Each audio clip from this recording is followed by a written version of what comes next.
Qu'est-ce que le trouble bipolaire? Le mot bipolaire signifie deux extrêmes.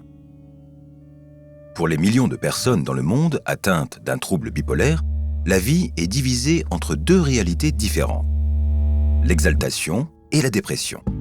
Bien qu'il y ait plusieurs types de troubles bipolaires, examinons-en quelques-uns. Le type 1 entraîne des périodes d'exaltation et de dépression extrêmes, alors que le type 2 entraîne des périodes d'exaltation plus brèves, moins extrêmes, entrecoupées de longues périodes de dépression. Pour quelqu'un vacillant entre des états émotionnels, il peut paraître impossible de trouver l'équilibre nécessaire à une vie saine. Les périodes d'exaltation du type 1 sont connues comme des épisodes maniaques pouvant aller de l'irritabilité à un sentiment d'invincibilité. Mais ces moments euphoriques dépassent les sentiments ordinaires de joie, causant des symptômes comme les pensées qui défilent, l'insomnie, les discours rapides, les actions impulsives et les comportements à risque. Sans traitement, ces épisodes deviennent plus fréquents, intenses et durent plus longtemps.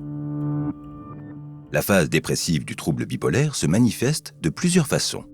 Humeur maussade, intérêt décroissant pour les loisirs, changement dans l'appétit, sous-estime de soi ou extrême culpabilité, beaucoup ou très peu de sommeil, agitation ou lenteur, ou pensée suicidaire constante. À travers le monde, environ 1 à 3% des adultes souffrent de la palette des symptômes liés au trouble bipolaire. La plupart sont des membres fonctionnels et actifs de la société, et leur vie, choix et relations ne sont pas définis par le trouble bipolaire, mais quand bien même, pour beaucoup, les conséquences sont graves. La maladie peut saper la performance scolaire et professionnelle, les relations, la sécurité financière et la sécurité personnelle. D'où vient ce trouble? Les chercheurs pensent que les connexions complexes du cerveau sont un acteur clé. Les cerveaux sains entretiennent de fortes connexions entre les neurones grâce aux efforts continus du cerveau pour élaguer et supprimer les connexions neuronales inutilisées ou défectueuses. Ce processus est important parce que nos voies neuronales servent de carte pour toutes nos activités. À l'aide d'une imagerie par résonance magnétique, des scientifiques découvrirent que la fonction d'élagage était perturbée chez les personnes avec un trouble bipolaire. Ainsi, leurs neurones partent en vrille et créent un réseau impossible à naviguer. Avec des signaux déroutants comme guide, les bipolaires développent des pensées et comportements anormaux. Des symptômes psychotiques comme un discours et un comportement désorganisé, des pensées délirantes, la paranoïa et des hallucinations peuvent apparaître pendant des périodes extrêmes de troubles bipolaires. Ceci est dû à la surabondance d'un neurotransmetteur appelé dopamine. En dépit de ces informations, on ne peut résumer la maladie à une seule cause. Il s'agit d'un problème complexe. Par exemple, l'amygdale joue un rôle dans les fonctions cognitives, la mémoire à long terme et le traitement des émotions. Des facteurs comme la génétique et le traumatisme social peuvent créer des anomalies et déclencher les symptômes du trouble bipolaire.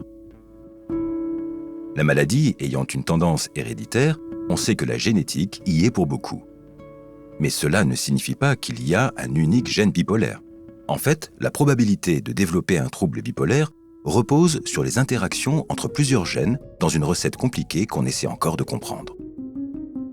Les causes sont complexes et ainsi diagnostiquer et vivre avec un trouble bipolaire est un défi.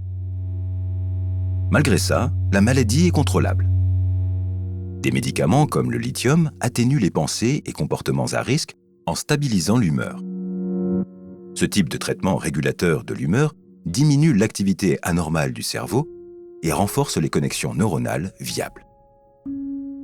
D'autres traitements fréquemment utilisés incluent les neuroleptiques qui modifient les effets de la dopamine et la thérapie électroconvulsive, parfois utilisée en dernier recours, qui fonctionne comme une crise soigneusement contrôlée dans le cerveau.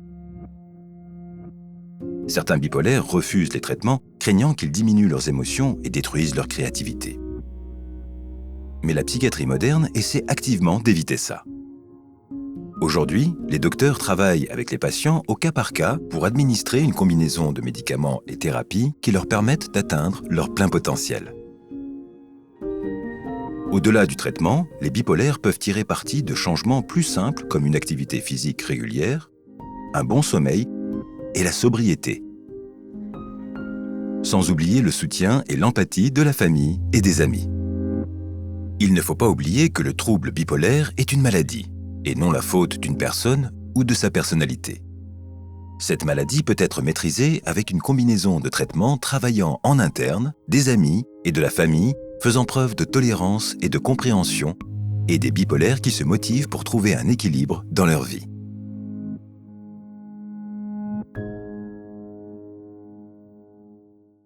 Continue à apprendre avec ces vidéos. Et n'oublie pas de t'abonner. Ne manque jamais une occasion d'apprendre.